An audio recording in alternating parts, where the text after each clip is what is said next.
Well, good morning to so many of you, and very late at night to those in Australia and New Zealand and the other part of the world. This is our second live session for our Put Kids First virtual summit. It's the first time to our knowledge that LinkedIn Live has been used to host a summit. It's very international. The session last night was from New Zealand at 8:30 in the morning. It was 6 p.m. our time. And we had John Rouse. Today I have another John, and they're both doing the same kind of things. And I want you to meet him. So, John, I'm going to bring you in. There you Hi, are. everyone. How are you? Doing good. Okay, we're both from New Jersey today, which is an interesting place to be. So John Pizzuro is a friend. He is a newer friend than John Rouse has been for 20 years, but a very, very good friend. You may have read about him. He was featured in the New York Times series on crimes against children online. And he heads the ICAC, the Internet Crimes Against Children Task Force unit here, has been working on the ground, talking to kids in schools, talking to parents, as well as arresting the people who need to be put in jail. But there's so much more work to do. And John, I'm so excited to have you join us this morning. I thought we'd just chat. And I know that you had mentioned that we might even be able to touch on coronavirus and its effect on our children's online vulnerability. So I'll let you get started. Why don't you tell us who you are, what you do, and how long you've been doing it? All right. Thanks, Parry. So as Parry was saying, I'm the Internet Crimes Against Children Commander for New Jersey. I'm also one of 61 commanders in the U.S., and that's how the way they do that here. One of the interesting things is that I am also on I also chair the Public Awareness and Education Committee, and we're really involved with children, especially online child exploitation. So the program is run from the Department of Justice, the Office of Juvenile Justice, Delinquency and Prevention. So I've been doing this here for 5 years, but the thing that I want to tell everyone here is that, like everywhere else in the world, our statistics have exploded. In 2015, for example, New Jersey had 143 arrests. This past year, we had 384. So why the increase? Most of it has to do with everyone access to online, but I'm going to do a little different. I'm going to dovetail to a different little direction that some of my counterparts do. I'm going to get into some brain stuff. While I am not a neuroscience by trade, I am not a clinical psychologist. These things, however, are bearing fruit today, the more in the online world. One of the reasons grooming is up is that we are so dopamine dependent as a society, and this is children specifically. So everyone knows that children, their prefrontal cortex isn't really developed, especially you're talking 6, 7, 8, 9. Heck, you know what, into your mid-20s, as they say, when it's really that decision-making capability. So we have that, and we also have the proliferance of this, right? So we have this, everyone's on it, and it's about likes, it's about followers, and it's about views. And everyone's competing for this. And what's happening is that dopamine dependence is that you need a little bit more every single time. It's like a drug, and this is what this phone is. That's why the CDC, when we're talking about corona, talked about cell phone addiction. So what happens is that we're so entranced with what's happening here is that it's almost hard to compete. Think about this, even for society in general. Most people are posting, what are they posting? Their vacation pictures, their pictures of their meals, pictures of their families. So what we're creating is this narrative that we have to compete against. So in reality is that we're telling people that everything is well and good and happy, but in reality isn't. So adults have a hard time adjusting to that, children even more so. So from a grooming perspective, it enables predators really to get what they need out of children. So think about this, is that let's go self-production, which has completely exploded between the ages of 7, 8, and 9. So those ages, specifically self-production, special explicit videos, have increased dramatically. And that, again, cause for concern. But why? Is because children are trying to compete. We had an 8-year-old victim, for example, who self-produced, and we talked to that victim afterwards. And at 10, the reason she said that she self-produced is that she didn't have enough likes, so she had to do something. Now that's at 8 or 9 or 10. So look at the world right now, and I'll dovetail into like COVID-19 right now. So there are so many mixed messages.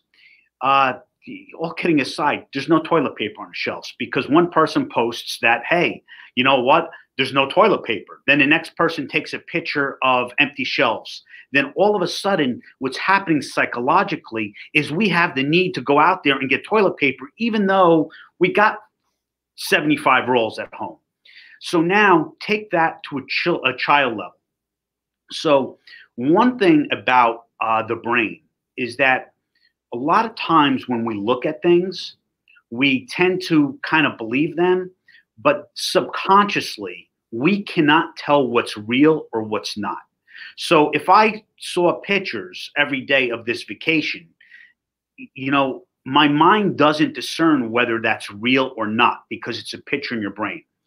So, and what happens with us is we have this little almond-shaped piece of our brain called the amygdala, which is our fear and control center of our brain. And yes, here I am, a detective, talking about the amygdala. So this is what happens when you meet a neuroscientist and you end up at a bar and you end up talking about the amygdala, right? So, but what's always fascinated me is neuroscience and human behavior. That's why the dopamine makes sense. For children, they're not getting serotonin or oxytocin because that needs human contact. It's all online. And we have a hard time discerning what's real or not in our brains. So now take that for a child's perspective. They don't either. So it's being excluded. Think about this. You felt excluded when you were a child on a playground, right? And you didn't get picked for the kickball team, playing kickball or whatever sporting event that you were out there. You felt something, but at the end of the day, you went home.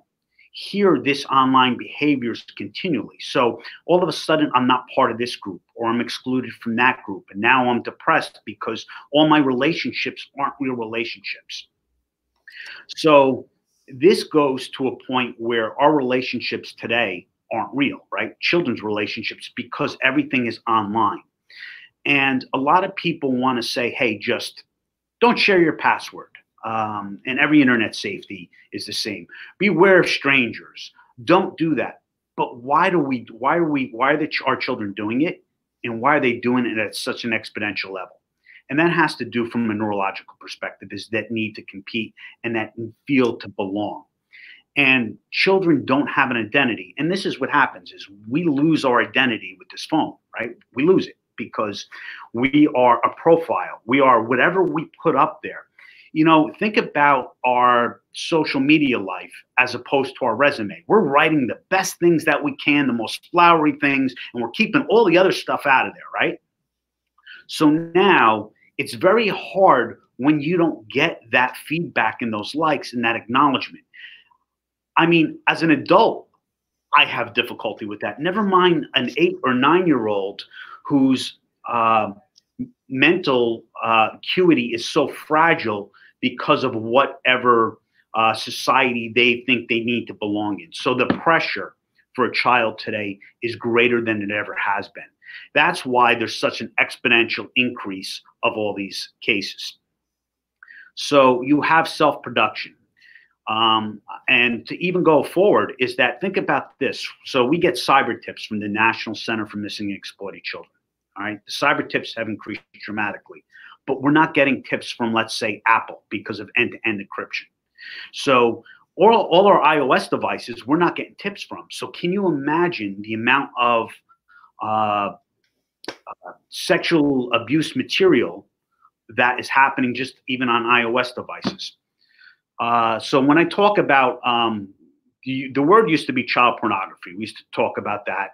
But really the term right now, and what we're trying to do in a movement, is give it the the power that it really deserves, like CSAM, which is sexually children sexual abuse material, or children sexual exploitation material, CSAM or CSAM, because that in reality is what it is.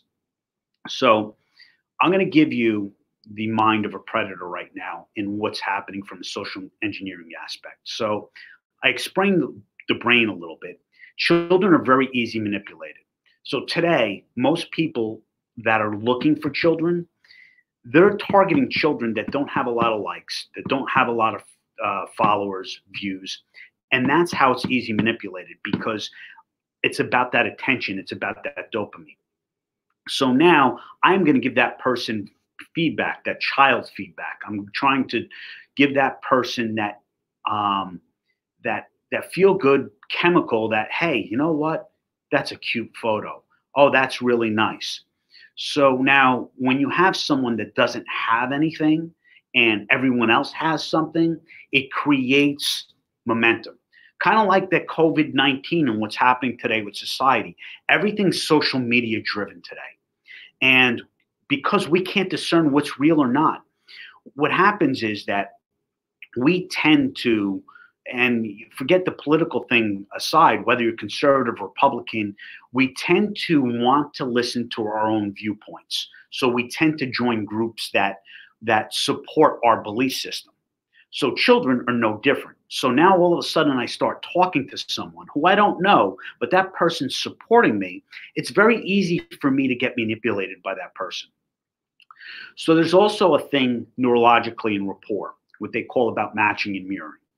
So what do we like talking about most? Ourselves, right? So today, children, when they're online, a predator is going to repeat the same exact words back to them. So it's kind of like that feedback loop, that validity loop. But when we're hearing the same words that we use in a conversation back at us, it's very easy for us to get manipulated. And this goes for adults as well. Think about all the cyber, especially today. There's going to probably be more cyber complaints with COVID-19, with people. You see it in Sandy, you saw it in 9/11. Every tragedy brings out people that are going to take advantage of people, and they do that by repeating the same words. They're telling people what they want to hear or what they want to hope. So it's the same premise as far as children.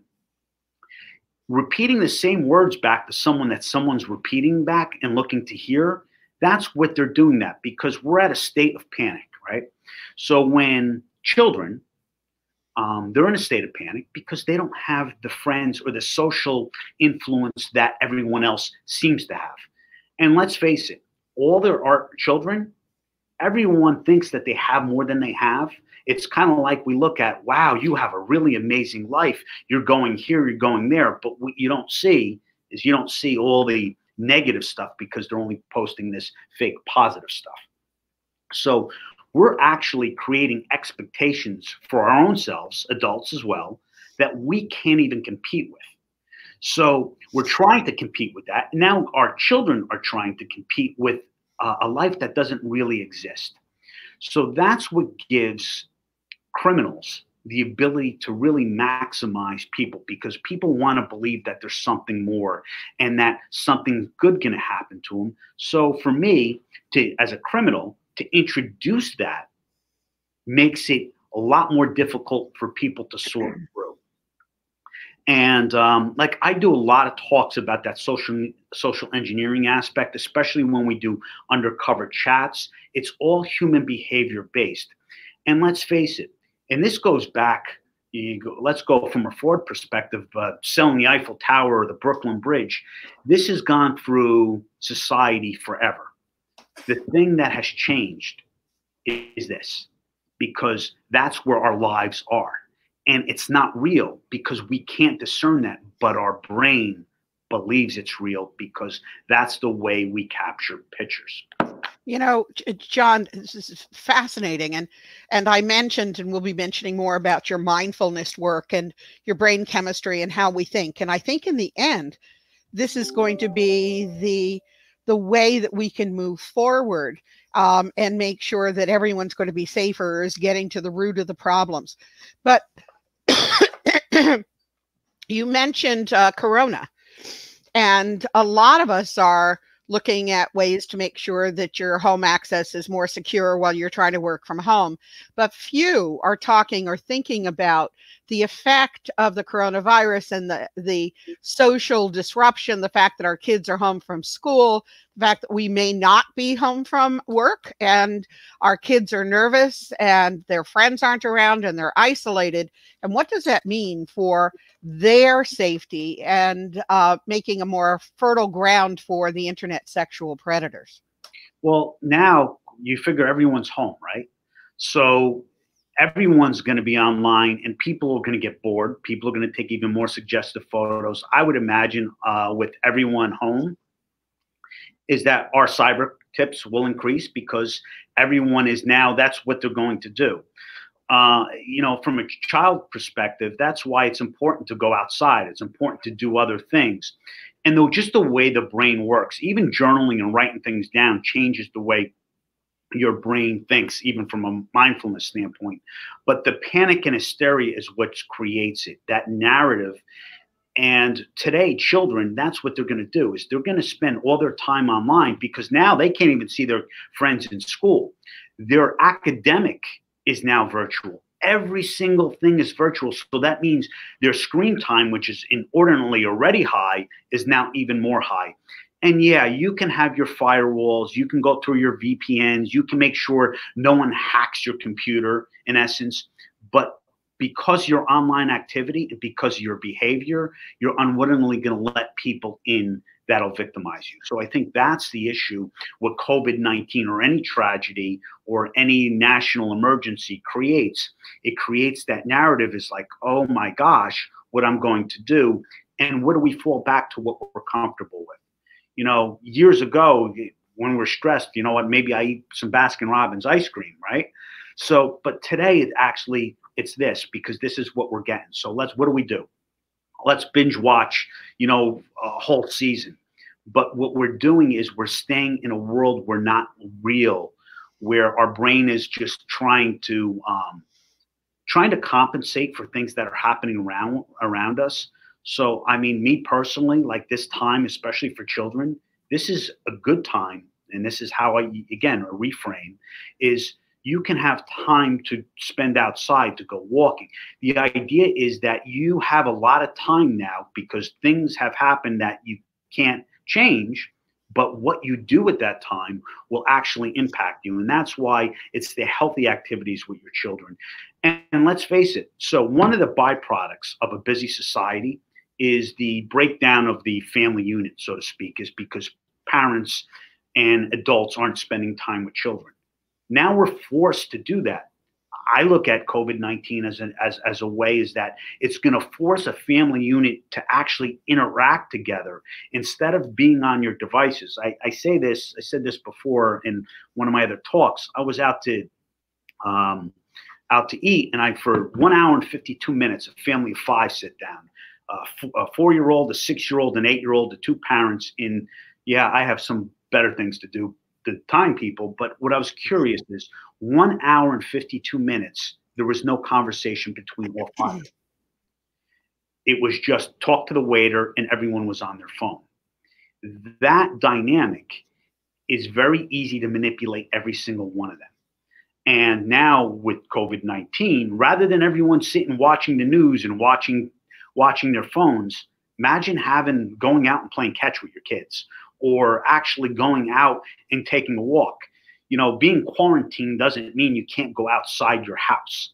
It means that you're just social distancing yourself from everyone. But that is I look at it. I look at everything as a potential silver lining, is that we always have the ability to look at something and we choose the reaction of what we want. But I know this, Parry, is that the problem or the challenge of child exploitation has increased at a rate that, I'm worried about our children. I'm worried about the long-term effects.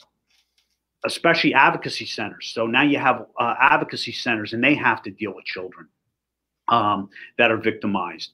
There's 6, 7, 8-year-olds who 10 years from now are going to be re-traumatized because their pictures are out there and they didn't realize what they were doing at that age. So, and there's sexually abused material. It's not just an innocent photo. So, and I haven't even gotten into like groups that are on tour and some of these other groups that there's countless people that are talking about the sexual abuse of 3-year-olds and 4-year-olds and 5-year-olds. So and 1-month-olds.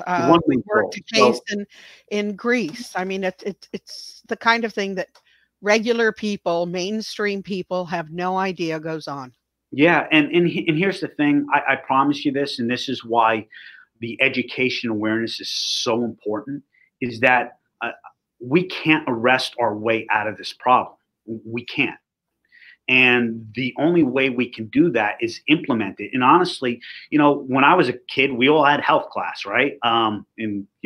Eons ago. But are we talking about cell phone addiction? Are we talking about screen time? Are we talking about the adverse health effects? No, we're not. So, I mean, those are things that need to be implemented. And once we get to high school, it's already too late. We need to start at like your 3rd, 4th, and 5th, 6th grade elementary schools, because what do parents do today? The first thing parents do is hand their child a phone so the child is quiet. But what they don't realize is they're conditioning them to a psychological narrative where this is what keeps them quiet and calm. So the minute that happens, you have to unlearn that behavior, and that behavior is learned earlier and earlier and earlier today. It is. We've got 6 different speakers tomorrow and Wednesday who are going to be addressing the mental health aspects. We have an adolescent psychiatrist and a social worker who's an expert on radicalization. But so much of this really is brain science, but some of it's practical. So as kids are home, and their parents may or may not be, they are more and more on their digital devices. From their cell phones, the parents know can connect them to the world, to their old iPods that somebody handed them, or some tablets or some handheld gaming devices that people don't realize are also connecting them to the internet. So if you were an internet sexual predator, how would you use this time to get to kids who are home because of Corona? Well, it's easy. Discord is a big chat app for gamers. So Roblox, Minecraft just did an update, so now there's more children playing Minecraft. So all these games go into like a mode where they're popular, where they're not popular. So whatever the popular game that they're in, think about this: I tell the story that my son, who's at the time was 12.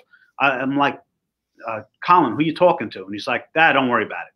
I'm like, no, who you talking to online? Again, because you hear someone talking to online. I'm like, who you talking to? He said, don't worry about it. I just told him he was a predator.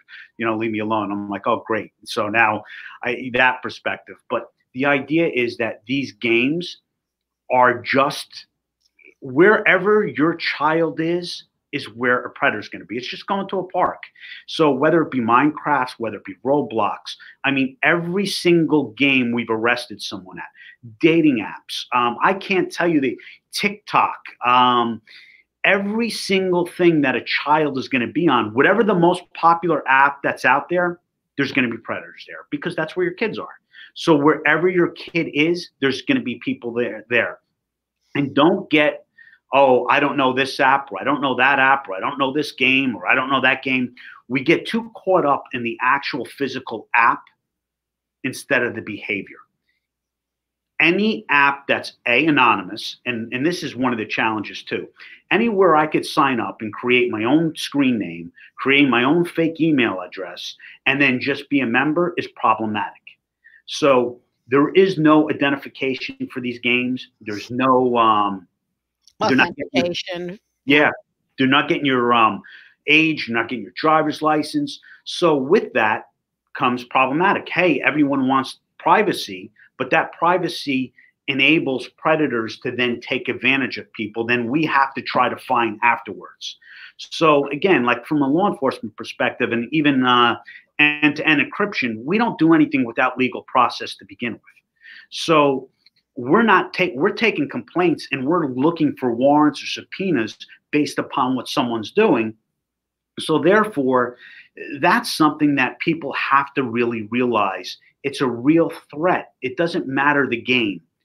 It matters where your child is. So even, we can go to Scout and Whisper. I can name every dangerous app in the world, but the reality is they will change 3 months from now, and they will change 3 months from there. But it's the underlying behavior that you have to realize. Again, where your child is and who your child communicates, that's the people that are going to be more likely to manipulate. Me personally, if my child is 14 and there's a 48-year-old gaming with them, would you at 48 play, let's say, baseball with a 14-year-old, a bunch of 14-year-olds? I think it would be odd. But yet, because it's online and we can't see it, it's real.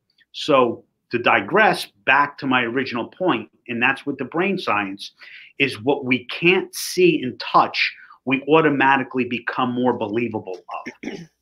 So that's where the troubles begin. It all starts really with us anyway. So when we're looking at those things, that's how it's easily manipulated, because we're looking at a perspective where is we can't discern what's real or not. And because we can't see it, it's not a problem here. And I think that's where parents and children, that's the mistake they make, is that because they can't see it or touch it, doesn't mean it's there. And that's why, well, that's not happening to my child, or that's not happening to someone else, because we don't see the threat right in front of us. It's virtual. Doesn't mean it's not happening. Yeah, and it's happening a lot. And with gaming, especially because girls drop off as gamers at sort of 12 or 13, female sexual predators or male sexual predators using female accomplices are reaching out to boys. So often if you have live chat or video, the female who's involved in the scheme will start taking off her clothes, explaining how she really likes the boy after she's naked and might be engaging in some sexual activity on screen. She said, now it's your turn. And the boys figured, well, she started it, and take off their clothes and might engage in sexual activity, only to find a threat go on screen saying $500 or this goes to your parents. We've had a lot of cases of female sexual predators working alone who are finding boys, young boys, through games. And so all the things that we've always thought about, all of the victims are girls, all of the predators are men, are really out the window these days, as everyone can engage. And I could tell you this, we've arrested more women in the last couple of years than we have ever before. So more couples. So one of the things that especially, there was an arrest here of an individual that had 67 victims send them CSAM material, 67 children.